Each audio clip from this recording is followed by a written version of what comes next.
बिस्मिल्लाहिर्रहमानिर्रहीम। उम्मीद है कि आप सब खैर व आफियत से होंगे। माह मुहर्रम नज़दीक है और माह मुहर्रम के इस पुरसोज़ मौके पर आप तमाम मोमिनीन की खिदमत में ताज़ियत व तस्लियत अर्ज़ है। माह मुहर्रम के आते ही कुछ आभास का ज़िक्र करना हमारे लिए बहुत ज़रूरी हो जाता है। उन आभास में से एक बहस ये है कि मकसद मजालिस क्या है, मजालिस और आज़ादारी का मकसद क्या है। अगर हम किसी अमल को सदियों अंजाम देते रहें लेकिन उसके हदफ और मकसद से आशना ना हों, उसके मकसद को न पहचानें, तो वो अमल न हमें दुनिया में कोई फ़ायदा देता है और न हमें आखिरत में कोई फ़ायदा देता है। ये इसी तरह है जिस तरह हम किसी ऐसी ट्रेन में बैठ जाएं कि जिसके मुतालिक हम ये न जानते हों कि ये ट्रेन किस हदफ और मकसद की तरफ हरकत कर रही है। मजालिस हमारी पहचान हैं, मजालिस तशय्यो की बका का ज़रिया हैं और मजालिस हैं तो हम बाकी हैं, तो तशय्यो बाकी है। लिहाजा ज़रूरी है कि हम मजालिस के अहदाफ और मकासद को भी समझने की कोशिश करें और फिर उसके बाद मजालिस में शिरकत करें। लेकिन हम इन मजालिस के अहदाफ को अपनी तरफ से मुतय्यन नहीं कर सकते, बल्कि इन अहदाफ को समझने के लिए, इन मकासद को समझने के लिए हमारे लिए ज़रूरी है कि हम आइम्मा अतहार की तरफ, वो हस्तियाँ कि जिनके अक़वाल और अफ़आल के अंदर किसी किस्म की गलती का कोई शायबा मौजूद नहीं है, तो हम इमाम की बारगाह में जाते हैं और इमाम से सवाल करते हैं कि ए मेरे मौला, आप हिदायत के इमाम हैं, आप उन लोगों के लिए चिराग हैं जो तारीकियों में घिरे हुए हैं। आप मुझे बताइए, आप मेरी रहनुमाई कीजिए कि मजालिस का हदफ और मकसद क्या है। तो इमाम रिज़ा अलैहिस्सलाम की ये हदीस आपके सवाल का जवाब देगी, आपकी रहनुमाई करेगी, कि जिसमें इमाम अलैहिस्सलाम फरमाते हैं,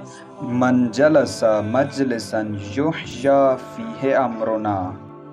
कि वो इंसान जो किसी ऐसी मजलिस में शिरकत करे कि जिसमें हमारे अम्र को ज़िंदा किया जाता हो, लम यमुत कल्बहु यौमा तमूतुल कुलूब, तो उस इंसान का दिल उस दिन भी ज़िंदा होगा, उस दिन भी हयात रखता होगा जिस दिन सारे दिल मर जाएंगे। इस हदीस को सुनते ही दो असासी और बुनियादी सवाल इंसान के जहन में आते हैं, और वो दो सवाल ये हैं कि अम्र आइम्मा से क्या मुराद है, और दूसरा सवाल ये कि अम्र आइम्मा के इह्या से क्या मुराद है। अगर हम लोग अहले नज़र उलमा और साहिब नज़र उलमा की तालीमात पर गौर करें तो उन लोगों का ये कहना है कि अम्र आइम्मा से मुराद अम्र विलायत है, क्योंकि अगर हम आइम्मा की ज़िंदगियों को देखें और आइम्मा की ज़िंदगियों पर गौर करें, उनकी ज़िंदगियों का मुतालिया करें, तो हमें ये चीज़ समझ में आती है कि आइम्मा की ज़िंदगियों का महवर विलायत था। विलायत के निफाज के लिए ही आइम्मा ने अपनी सारी ज़िंदगियाँ सर्फ कर दी। अब यहाँ पर इस बात की वजाहत भी ज़रूरी है कि विलायत से मुराद सिर्फ़ और सिर्फ गवाही देना नहीं है। विलायत से मुराद सिर्फ़ और सिर्फ अहले बैत की मोहब्बत अपने दिल में रखना नहीं है। यानी हम यह समझ लें कि मोहब्बत अहले बैत हमारे लिए काफ़ी है, यह गवाही देना हमारे लिए काफ़ी है और हमारा फ़रीज़ा ख़त्म हो गया, सिर्फ़ और सिर्फ इतना नहीं है। बक़ौल अल्लामा इक़बाल के खिरद ने कह भी दिया ला इलाहा तो क्या हासिल, दिलो निगाह मुसलमान नहीं तो कुछ भी नहीं। सिर्फ़ और सिर्फ विलायत की गवाही देना काफ़ी नहीं है, सिर्फ़ और सिर्फ आइम्मा की मोहब्बत अपने दिल में रखना ये विलायत नहीं है, बल्कि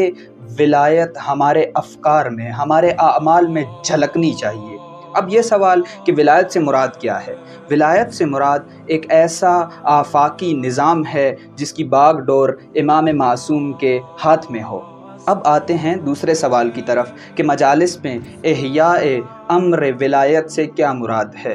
अम्र विलायत के इह्या से मुराद ये है कि हमारी मजालिस ऐसी हों जो लोगों को इस निज़ाम के लिए आमादा करें, जो दिलों को इस निज़ाम के लिए आमादा करें, और लोगों को और मोमिनीन को और दिलों को ये सिखाएं कि किस तरह से तुमने अपने दौर के तागूत से इज्तनाब करना है, किस तरह से तागूत के साथ मुकाबला करना है, کس طرح سے طاغوت کی آنکھوں میں آنکھیں ڈالنی ہیں۔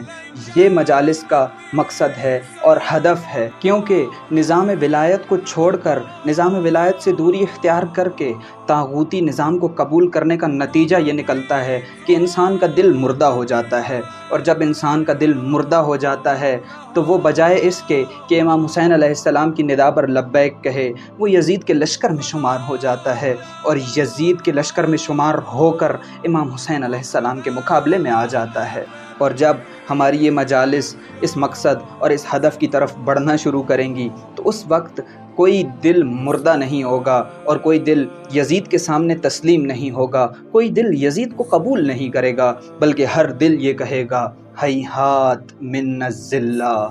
ذلت ہم سے دور ہے۔